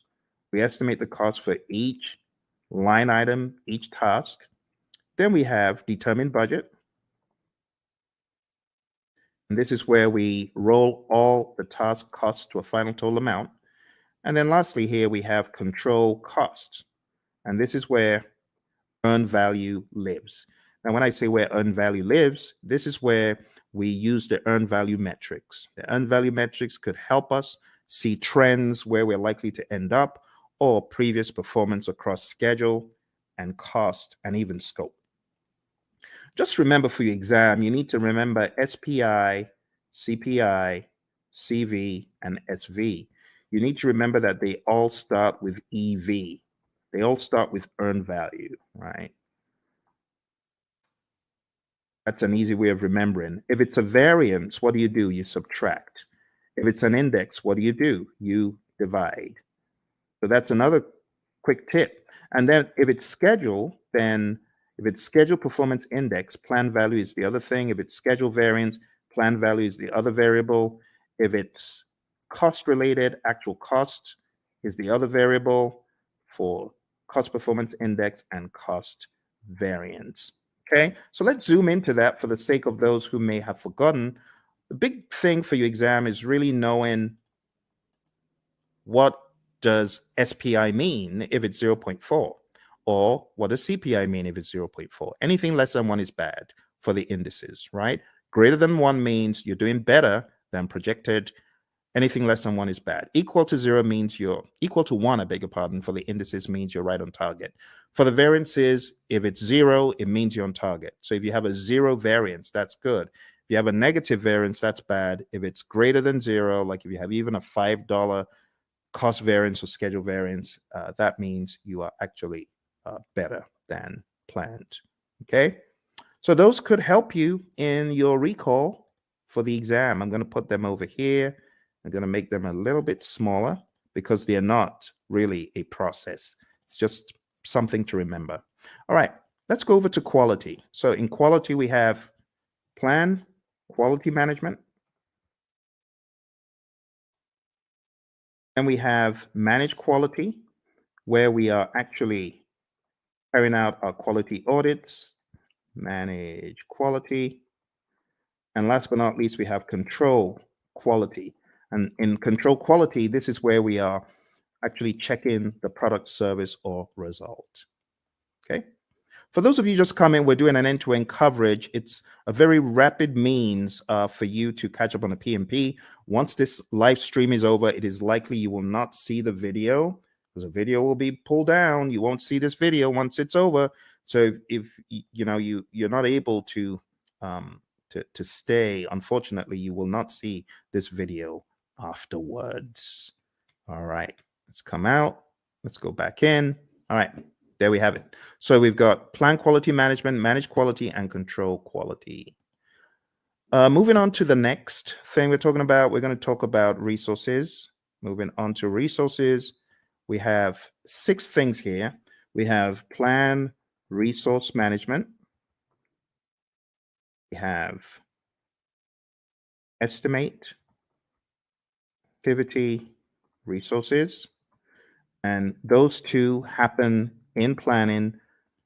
In executing, as far as resources concerned, we have acquire resources, we have develop team, and then we have manage team. And what are the differences? In develop team, this is where our team goes for team building, They get trained, they get educated in project affairs if they need to, or technical things. And then in managed team, this is where we give the team feedback. And last but not least, here we have control resources. All right. If there are any questions whatsoever about what you get out of the processes, please ask. I know I'm going pretty quick because I have so many videos about this stuff on the channel that I'm expecting that you might have maybe even already gone through some of those. Okay, let's go on to the next one. Next one is communications. And in the communications knowledge area, you're going to do three things. You're going to plan communications management. You are going to manage communications. In other words, you're going to communicate. This is where you're going to distribute information to people. This is where you could have reporting done in meetings. And last but not least, we have monitor communications. Okay. Again, I want to encourage you, if you haven't mastered this, this is important for your PMP exam. I know some people feel, oh, this is old stuff. Trust me when I tell you, I cannot count how many people I've heard from that this helped them put the big map together.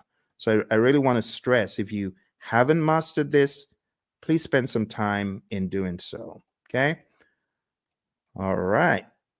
Let's make these a little bit smaller because we got a really big one coming up. We got risk. Risk is a significant beast. It's very, very big. So let's go on to risk. And risk starts off, as usual, with plan risk management. This is where we create a plan for how to manage risk. Then we identify the risks.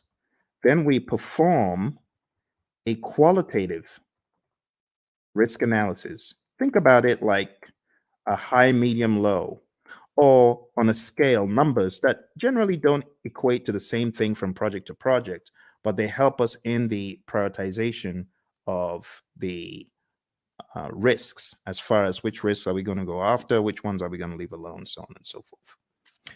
All right, moving on.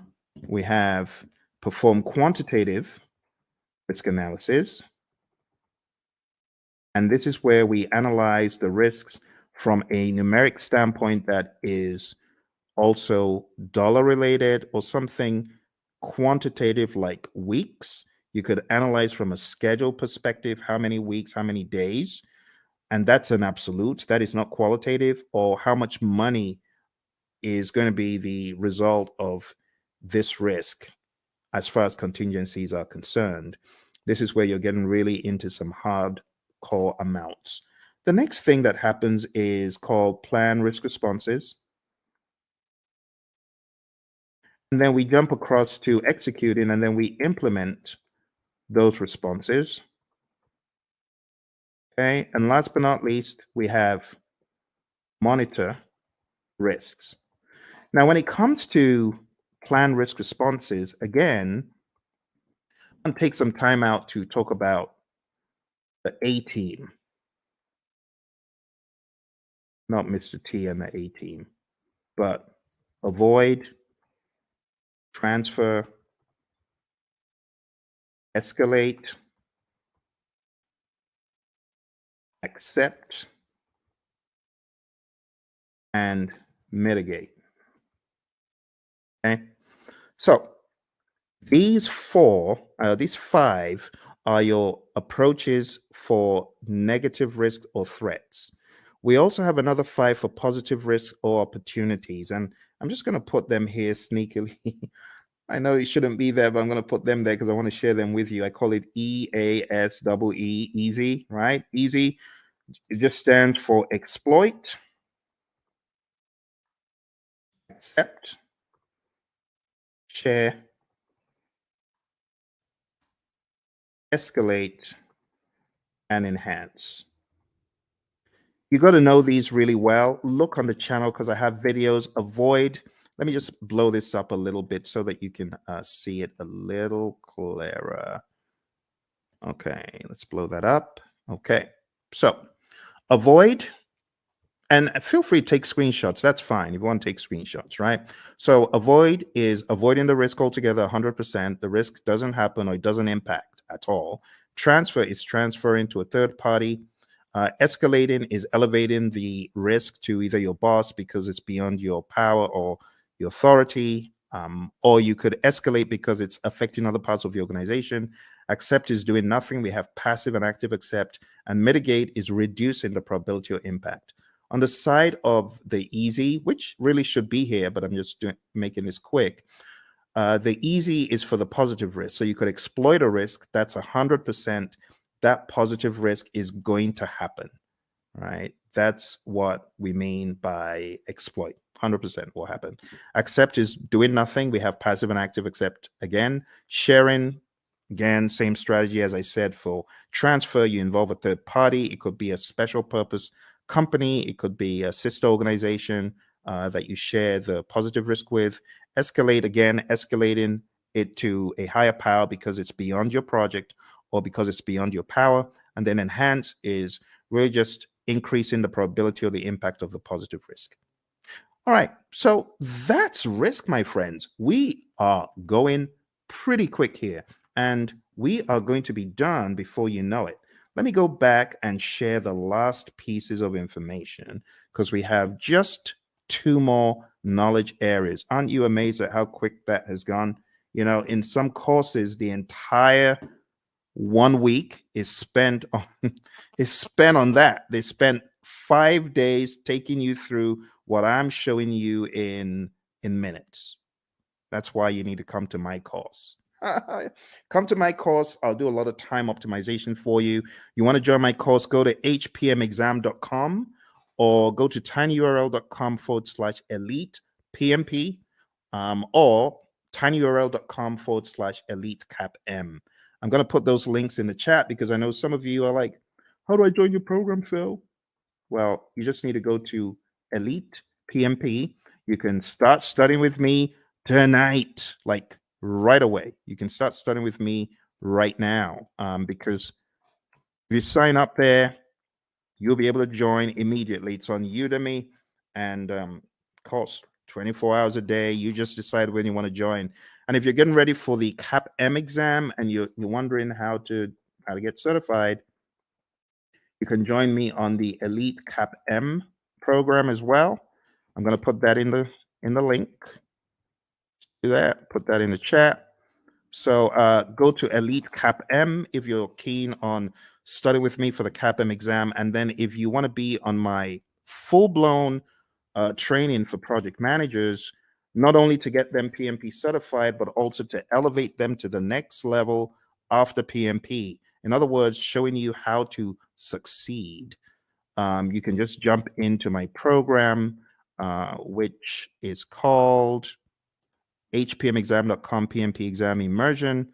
Let me put that in the chat as well for those of you who are curious, because I know some of you are feeling the training right now. You're like, my goodness, I just spent $2,000. I spent 10 times more. I got 10 times less in a different program. If that's you, I want you to smash that like button. Tell me if that's you. I want you to hit like. I want you to subscribe to the channel, and I actually need you to share it with your friends. Okay, that's what I need you to do. So if you want to study with me, do that. And if you're like, Phil, I ain't got a dime. I'm just trying to get by. Hey, that used to be me. That used to be me back in 05. I didn't have a dime. And that's why I've got you covered. I've got a free 30-hour program right here on YouTube. For those of you who are on YouTube, those of you who are on the other platforms, thank you for joining me from the other platforms. I see you. I see all of you across the platforms. So if that's you and you're like, Phil, I ain't got a dime, I got you covered. I'm going to put a link in the chat, and this is to my 30-hour free program, totally free. All you need to do is go on to pmp.pmradio.org, and I've got over 30 hours of free video. Free, totally free. No catch. The only thing I ask, though, if you really want to support the channel, because I know some of you you gained so much from the channel. Just go get the book, PMP Exam Immersion, right? The PMP Exam Immersion book, I'm going to show you tonight how to put everything together in context. And if you wanted to get this book, like download the book right away, you can. This book has the deep secrets to your PMP success because it puts everything together. It puts agile, predictive, hybrid, it weaves it all together. It's called PMP Exam Immersion, the book. So I know I have the course, but this is the book. And if you get the book on the link that I just shared, you'll actually be able to download a workbook. And the workbook has 100 of these crazy, what should a project manager do next kind of questions. So whatever the case, whether you can afford it or not, I got you covered. For those of you who say, Phil, I'm just, trying to survive here. That used to be me. So I got you covered. Don't worry. Just go to pm.pmradio.org, and you're gonna be extremely delighted when you see what I have in store for you guys and girls. Okay.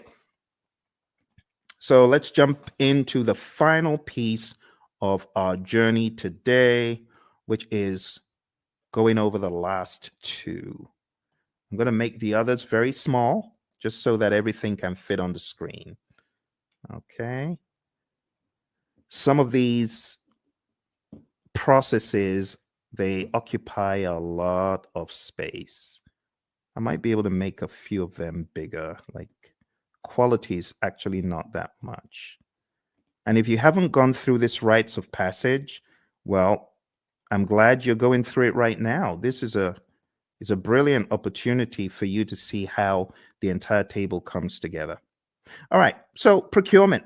What do we do in procurement? Number one, we plan procurement management. Plan procurement management is where we decide, are we going to buy or not? Are we going to make or are we going to buy? If you decide to buy, then we go through the procurement process, the philosophies, right?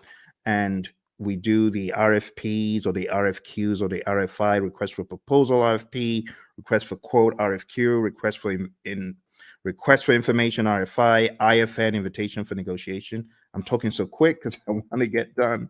I want to get done. It's a weekend. It's a weekend. You see, the labor of love, your buddy Phil is here for you to help you. Because once I hit the road again, it's going to be hard for me to do these. And I hit the road very shortly. All right, conduct procurements is where you take a look at all of the proposals that were sent in and you select one or two, you award a contract, and then control procurements. This is where you are checking to ensure that the vendor, the seller actually did what they promised. You want to make sure that they are delivering. You want to make sure that they are on time. You want to make sure, as one of my students said, hey, my client just showed up and we do interior for airplanes and they just showed up to do an audit. That's control procurement. You want to make sure that the seller is really upholding the quality. And the funny thing is they weren't, because, some of these folks, they bring in, they want to show off to their friend, like, oh, you need to take a look at this aircraft that we're refurbishing. So unfortunately, on that day, one of them brought his buddies into to the workplace. Bad move because the customer showed up. All right, let's finish this off. All right, last but not least, we have stakeholder. So over here, we have identify stakeholders. This is the only one that you have in the initiating process group. And then we have plan stakeholder engagement. And then we have, after you've planned how to engage a stakeholder, then we have manage stakeholder engagement. This is where you're actually engaging your stakeholder, speaking with them, communicating with them, working with them. And last but not least, we have monitor stakeholder engagement. Okay. And my friends, that's it. I just showed you. Please give me a round of applause. Give me a round of applause, please, please, please. I think I deserve it because I've done what a lot of instructors won't do. I took you through the entire Agile curriculum. I've taken you through PMBOK 7, principles, domains, and boom, now I took you through PMBOK 6. PMBOK 6. Do you know how much time that would have taken to go through these books alone? Do you know what that would have taken? We went through this, we went through this, and we went through this. All in 1.5 hours. Please give me a round of applause. I need some likes. Like, please, please help me, help me. I know some people think, why is he asking for likes? I need your likes. I can't do this alone. I'm trying to help the world get PMP certified. You need to remember where I'm coming from. On my PMP exam, question 20, do you know what the time was? Question 20? I was 1 hour in to my exam on question 20. Think about it.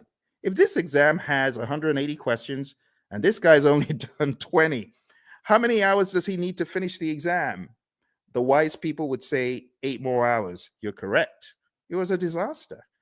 I had only gotten to question 20, 1 hour in. And this is a very good example of how not to take the exam. Don't take the exam saying, oh, I've got to answer this. I'm going to use all the time I can to answer this one question. No, don't do that. Don't do that. I was spending 3 minutes a question. How foolish. Instead of me to go with my gut and just keep mowing them down, just keep going. Even if you feel they're not right, you don't have the luxury of time. I've had a lot of students who say, Phil, I was shocked. I ran out of time.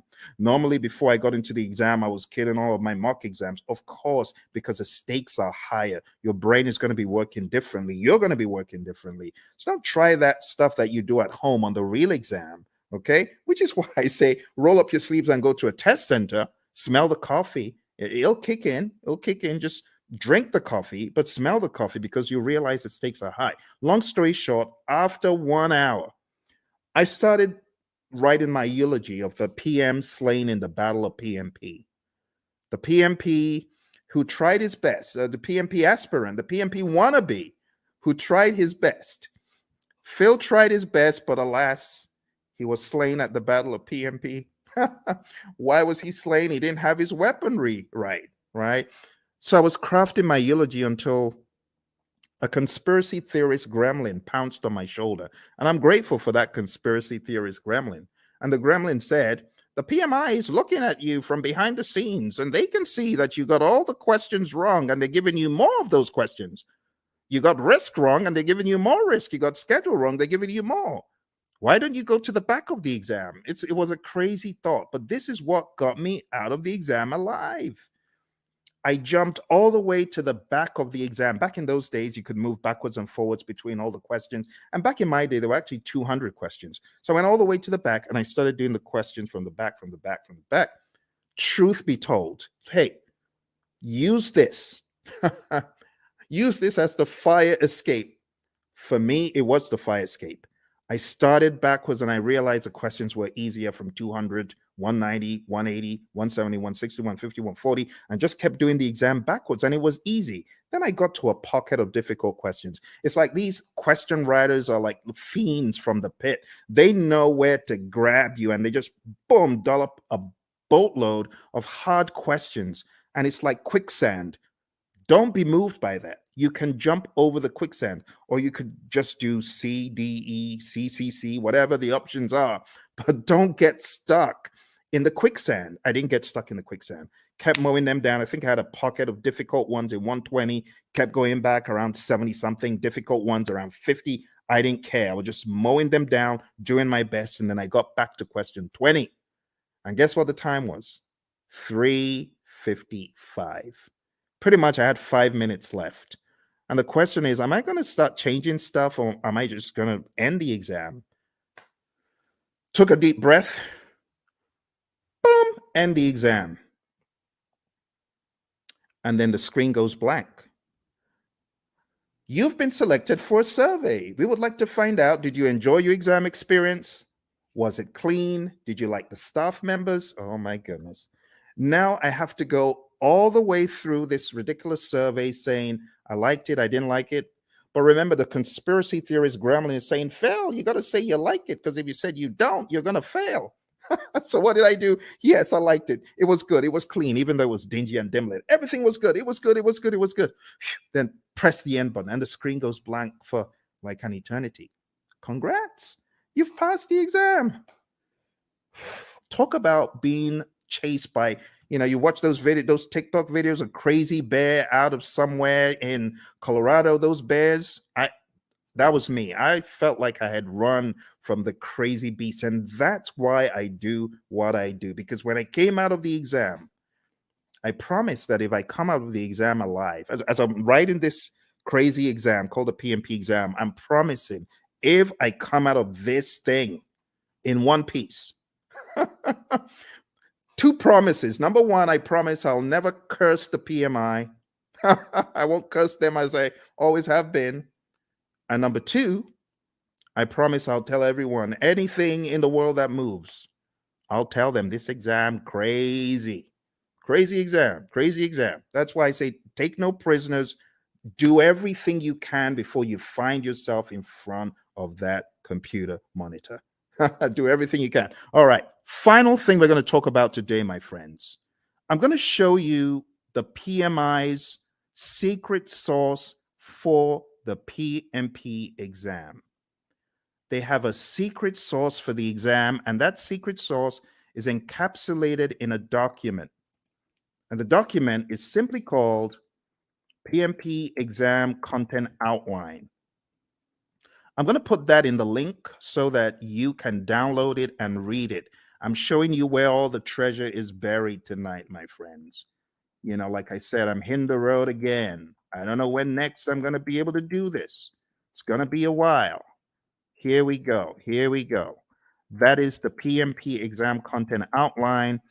And I'm going to go over the outline with you, but I'm not going to do it the usual way. I'm going to do it differently. I am going to do it very quickly by going through my special roadmap. It's a roadmap I created for the PMP. And it cuts off, I would say, about 10 hours. It cuts off 10 hours from the curriculum because it's very rapid and effective. Are you ready? Let's jump into it. Let's jump into it. Here we go.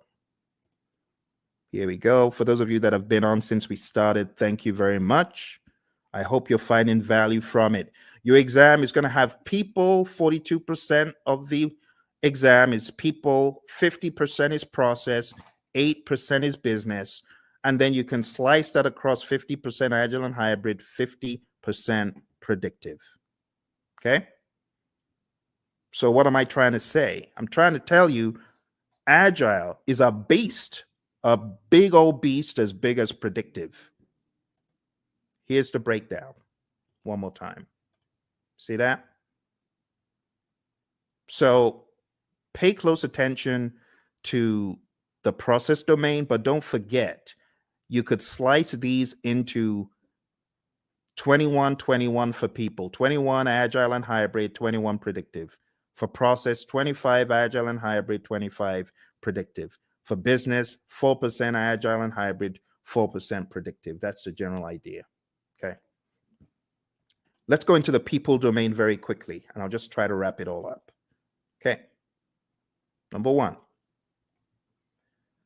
I have changed the order from what is in the outline that I sent you. In the outline, it starts off with manage conflict, and then it goes into lead a team and so on. But I'm changing it because I want you to get the flow. The flow doesn't make sense in the outline. I want you to get more of the flow from a time perspective. So number one, what I want you to think about first is building a team.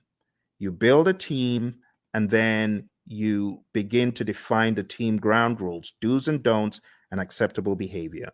And then you begin to lead a team. You know, my mentor, John Maxwell, he says a true measure of leadership is influence, nothing more, nothing less. You're going to lead the team to success.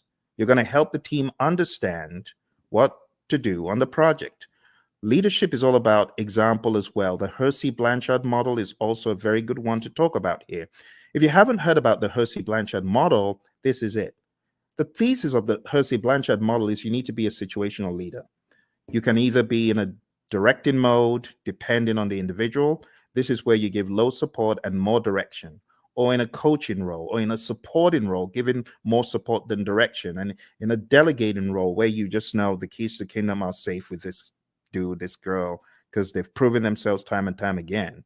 But you don't always stay in one quadrant. You move around depending on the individual and the circumstance. With someone, you could have a delegating approach, but if you change the environment, you may need to have a more directing approach with that same individual.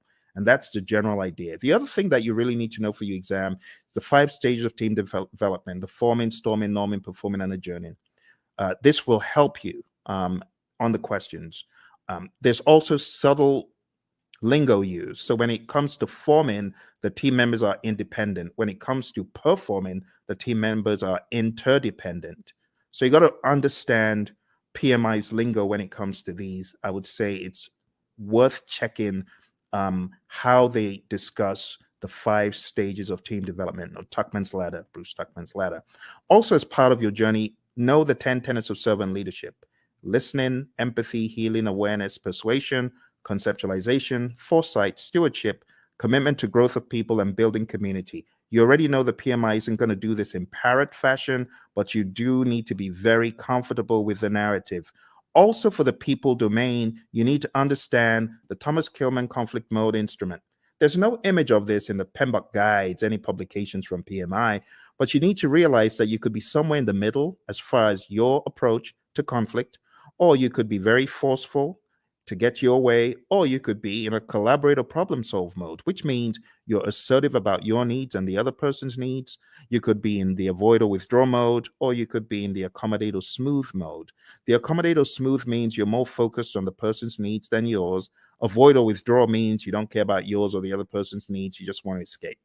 And that's okay. But avoid or withdraw is not the end. You could be back. You could be back with some additional backup. It depends. Okay. So there they are again. The Thomas Kilmann conflict mode instrument, PMBOK 6, page 349.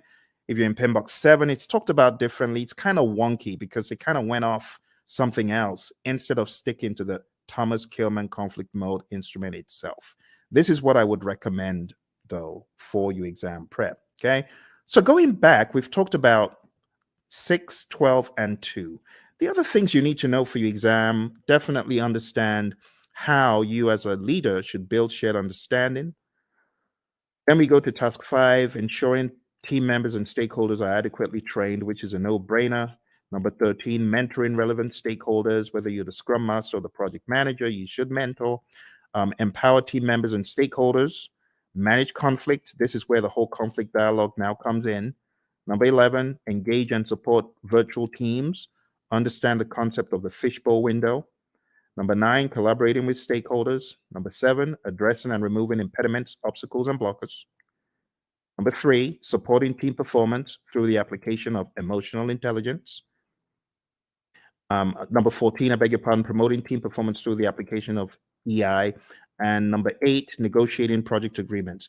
Now, 3 and 14 are very close. Supporting team performance and promoting team performance, they're very similar. Supporting the team means you're there for them, you big them up in a meeting, you don't throw them under the bus. Promoting team performance through the application of EI is different. This means you are emotionally intelligent. Emotional intelligence means you're able to control your emotions, bridle your emotions, and you're also able to influence the emotions of others. And that's the people domain very succinctly, okay? As easy as ABC. But don't forget, in the document I sent you, every one of these is broken down into smaller enablers. I would recommend going through the PDF that I put in the chat. That will help get you to excellence in this. Okay, let's move on to the process domain. Before we get to the process domain, I really want to accentuate a couple of tools. Okay, the stakeholder power interest grid is big. Make sure you understand that before your exam. You could have the power interest grid, the influence impact grid, and other allotropes of it, and understand the planned stakeholder engagement process. This is where we have our stakeholder engagement assessment matrix. I call it the SEAM. This is where you have your current state of the stakeholder, and that is your desired state. They're currently unaware. You want them to be supportive. The question for your team then becomes, how do I get Bob from an unaware stakeholder to supportive? What are the actions that we need, right? And those are the actions that you got to discuss. So this is a great conversation piece for the real world as well, okay? In the task of collaborating with stakeholders, in which process do you build trust and gain support from stakeholders? What do you think? A, B, C, or D? All right. I'll go quick. So the answer to this, my friends, is where you are communicating with the stakeholders and working with them. And therefore, the best answer is manage stakeholder engagement. You won't get questions like that on the exam because those are very prescriptive to process name, but still you could get the process names expanded upon and camouflaged. So you do need to know what you're doing in each process. Here's another one. On your agile project, when facilitating a meeting with stakeholders, it is critical to do what? Is it hold the meeting in person? Is it develop and distribute an agenda prior to the meeting? Is it bring snacks? Or is it use technology to record the meeting so you can reference as needed? What do you think? Which one is more agile than the others? Which one makes sense? Okay, so which one is critical? In which one would the meeting sink if you didn't do it? Think about it. It's like a trick question. But you're not required to hold meetings in person in the world of Agile. You don't have to bring snacks and you don't have to record, but it would make sense. For example, if you're holding a retrospective, it would make sense for you to have an agenda and for you to share that. Okay. So this is an example of how, looks a little bit difficult. Am I in the world of predictive? Or mine, it sounds a little bit predictive in the answers, but it says agile. So you got to be ready to face things like that. All right, let's move into the next domain, which is process. Okay. As usual, we have our roadmap, and these are the things we've just talked about. So I'll be very quick. Number one is actually task 13. So this is where you determine the appropriate methodology, the methods, the practices. Are we going to be agile, predictive, or something else? Then you got to establish a project governance structure for rules and regulations and how things work. And then number 9 is pretty much integration. You got to integrate project planning activities. Number 17 is plan and manage project or phase closure, pretty much close project or phase, which we've already looked at today. Number 8, plan and manage scope. Number 6, plan and manage schedule. Number 5, plan and manage budget and resources. So at a high level, number 8 is really scope management that we looked at. Number 6 is schedule management. And number 5 is budget and resources. I'm sorry, it's a little bit obscured because of the color on the screen. Number 7, plan and manage quality of products or deliverables. That's quality as a knowledge area. And all of these also double in the world of agile. Don't forget. Number 3, assess and manage risks. We've taken a look at that. Number 12, procurement management, pretty much. Number 1, execute the project. Now we can execute the project. After you've done all that planning, now you execute with urgency to deliver business value. Number 16, ensure knowledge transfer for project continuity. Make sure that you're transferring the knowledge, because if that person leaves, what's going to happen? That needs to be your question. All right, manage project issues, have an issue log. Make sure you chase those impediments as vehemently as possible before they eat you alive. So we talk about impediments, obstacles, and blockers. So the question is, what is the difference between an impediment, an obstacle, or a blocker? And the answer is an impediment slows you down. An obstacle is in the way. Now you can go around it, you can go over it, but when it comes to a blocker, you're stuck in your tracks. You're stopped. That's really bad.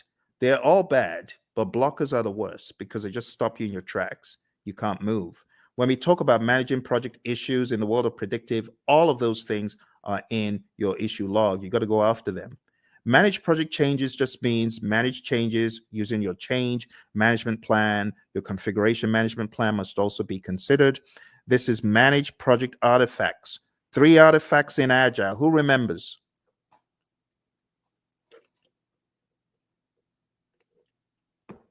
I'm getting some crickets. 3 artifacts we talked about. Does anyone remember?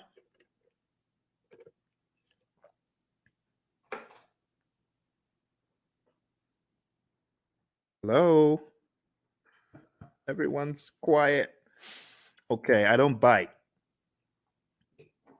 All right, so the artifacts I was looking for from the world of Agile is your product backlog, your sprint backlog, and your increment or PSI. In the world of predictive, I was expecting the baselines and the plans pretty much. They're possible artifacts. We could also say our burn charts are artifacts from the world of Agile and things such as that. There are other things we could include. All right, managed communications is the next one. Pretty much managed communications, the communication knowledge area, and then engage stakeholders pretty much the stakeholder management knowledge area that we've taken a look at. Okay. Don't forget, there's some really important stuff in the Agile Practice Guide as far as the incremental agile predictive iterative mantra, knowing when one is better than the other. So if there's a low degree of change, but there's a high frequency of delivery, it's incremental, stuff like that. This image is going to help you master. Again, know your Scrum, know your Scrum, know your Scrum inside out. Read the Scrum Guide. Make sure you go to scrumguides.org. As I recommended earlier, read it, go through it, go to Ken Schwaber's website, scrum.org, and make sure you take some of his Scrum basic assessments. They will really help you get very firm in Scrum. And don't forget the PMI's Agile Practice Guide, page 18, table 3-1. This is a table that you do, in my mind, absolutely need to know before your exam. And when it comes to the world of risk, just understand that risk can be positive or negative. Like in this image, we have, okay, the mouse gets the cheese. Well, that's a positive risk. Or the trap gets the mouse. Okay, it's a negative risk. But from whose perspective? From the perspective of the mouse. But what if we're talking about the homeowner? From the homeowner's perspective, what if the mouse gets the cheese? That's negative. So you always have to put on your perspective hat. Speaking of hat, the mouse is wearing a hat. So what strategy has the mouse adopted from this? Well, the answer would be mitigate. The mouse is trying to mitigate. Okay. Let's move on to the final domain. The final domain in this narrative, my friends, is a business domain. And in the business domain, we have 4 tasks. Number 1, plan and manage project compliance. Make sure that you are complying. Do not comply, because not complying could be bad. We're going to hear from our buddy Roy very quickly here. He's going to share an agile perspective of compliance. Let's hear what Roy has to say. So Roy, is this a good word in agile space? Well, maybe it's a necessary word. We certainly don't like it, but it is functionally correct. It is technically the correct word to use. But we do want to make sure that we're aware of what compliance regulations are in place, so that we don't get ourselves in trouble. But I also want to stress that there are actually times when we might intentionally decide not to be in compliance. I've done a lot of work in the finance space, insurance space, and sometimes they're actually having those conversations of, okay, there's a new regulation that just came down the pike. Is it cheaper for us, for at least for right now, to go do that and go make sure that we are compliant, or should we just pay the fees for a period of time and do that work later? So those discussions they're valid discussions, especially when no one's being hurt. It's not about that. It's more about this regulation. We just can't get to it right now. It's going to cost us more to do it now versus later. So there's sometimes those discussions happen, but those things are planned. They're understood. There are lots of discussions. Same basic needs, in an agile project as you would in a traditional project. It doesn't really change that much. But again, the difference is how we do it. We make sure that the teams are very aware of the compliance and regulatory needs, and that they understand them very clearly, so that we don't necessarily have to do reviews to identify compliance. We are encouraging the teams to be compliant always. That's a big difference. All right, good words from our buddy Roy. And like I said, if you want more of Roy and I's training coaching, going down to hpmexam.com, we have tens and tens of hours of both of us going back and forth talking about this stuff over and over again. You could go on to tinyurl.com/elite PMP. You'll be able to join the Udemy course where we have PMBOK 7. We just go to town on PMBOK 7, and you can watch all of those videos there. All right, moving on. Let's go back, and we're talking about business domain. Next thing is evaluate and deliver project benefits and value. So in the world of the PMI, they've become hypersensitive to the concept of benefits and value and outcome. It's no longer just about deliverable. Moving on to task 3, evaluate and address the external business environment changes for impact on scope. This is what a good product owner should be doing. A good product owner should always be scanning the boundaries and saying, what has changed in the environment? How does that affect our project? That needs to be the question. All right.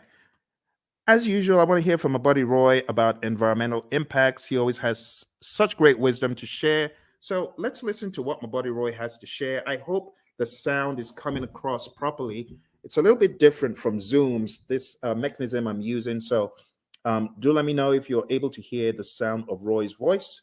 Let's listen. I'm glad they're talking about the backlog. That's a very positive change.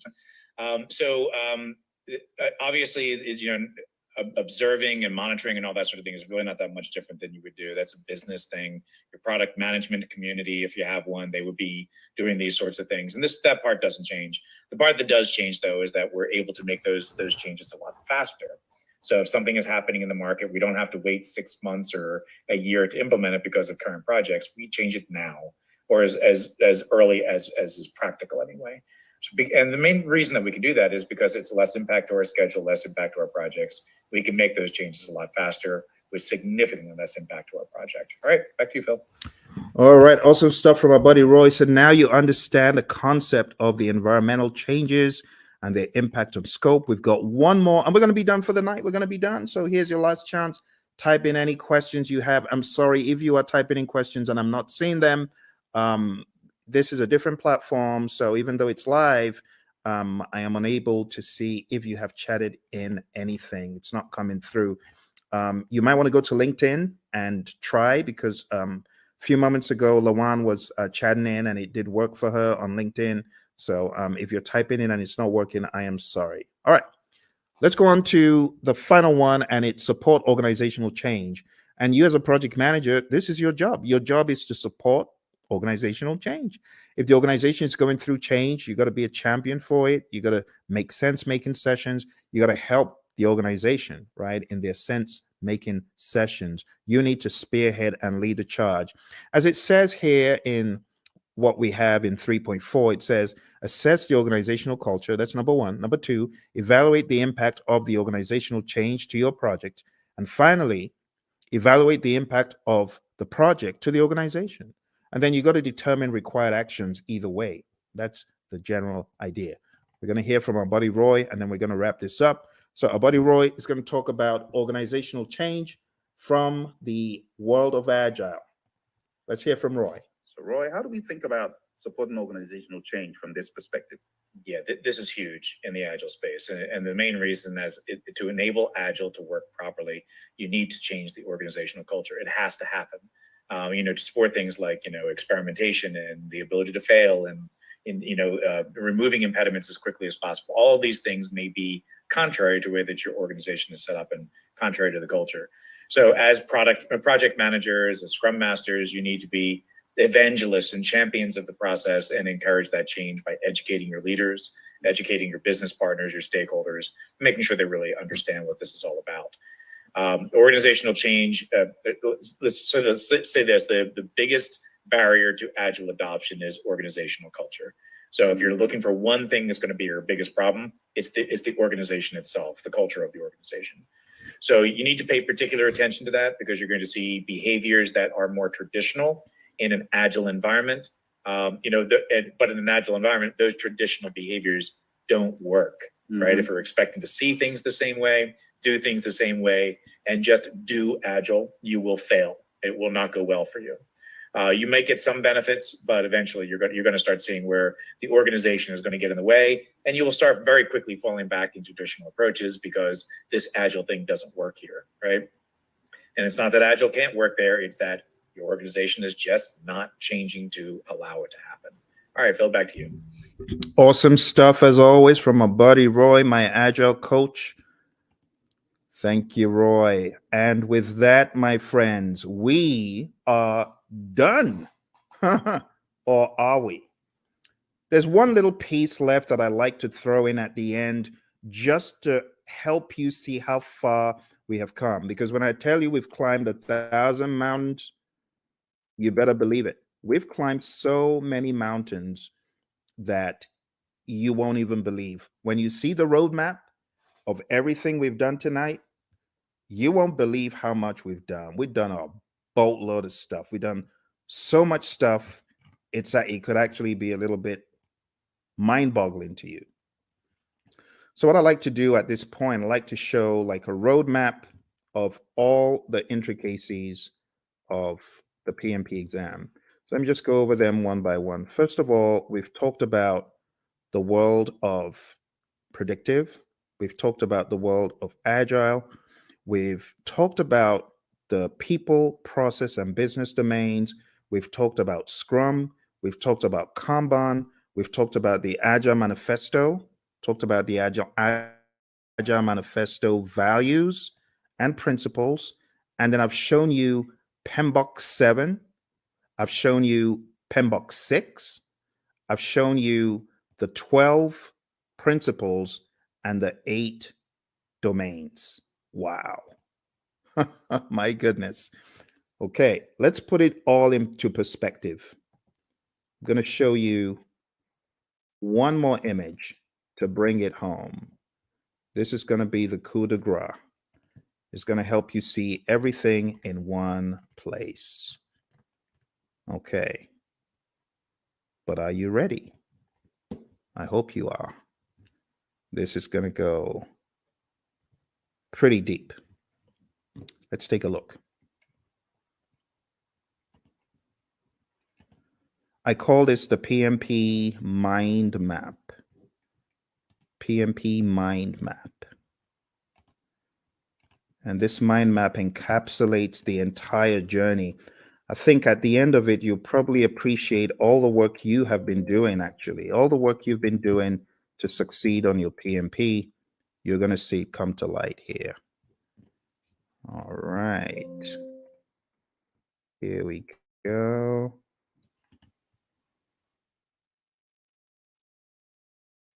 PMP mind map. You might have seen a video where I talked about this in the past, but it's always new because of the enormity of what we have done tonight. You ready? Okay. You take myself off the screen so that you can see it. All right. So we've talked about everything here in the world of Agile. See that? Let's zoom in. Agile. Talked about the manifesto, talked about servant leadership, talked about charters, and these are some other pages that you need to focus on. We talked about predictive, 5 process groups, 10 knowledge areas, 49 processes, talked about the principles and the domains, talked about the PMP exam content outline. Quick note on hybrid, if you haven't already read pages 26 to 30 in the Agile Practice Guide, you definitely want to. And then we talked about Scrum. We went through the 353, and then coming to a wider view, we've talked about integration, scope, schedule, cost, quality, resources, communication, risk, procurement, and stakeholder. We've talked about people, process, and business. And then we've talked about some auxiliary things. I told you about my experience on the exam. You got to manage your time. I told you definitely take it at a test center. I wouldn't advise taking it at home. Bad things happen to some people who take it at home. Some people are able to escape unscathed, but trust me, when it happens, when the flying monkeys come out, it's no fun. And I know a lot of people who have encountered the flying monkeys. Get enough sleep for your exam and definitely do a lot of scenario-based tests. If you haven't taken my 200-question test, which you can find, actually, I've got 2 200-question tests on YouTube. If you haven't taken them, I highly advise that you do. I'm going to put them in the chat. Do that. So, well, my friends, thank you very much for joining me. I appreciate it. You take care, and don't forget, check out all the links, hpmexam.com, tinyurl/elite PMP, and tinyurl.com/elite CAPM. All right? You take care. All the very best. And bye.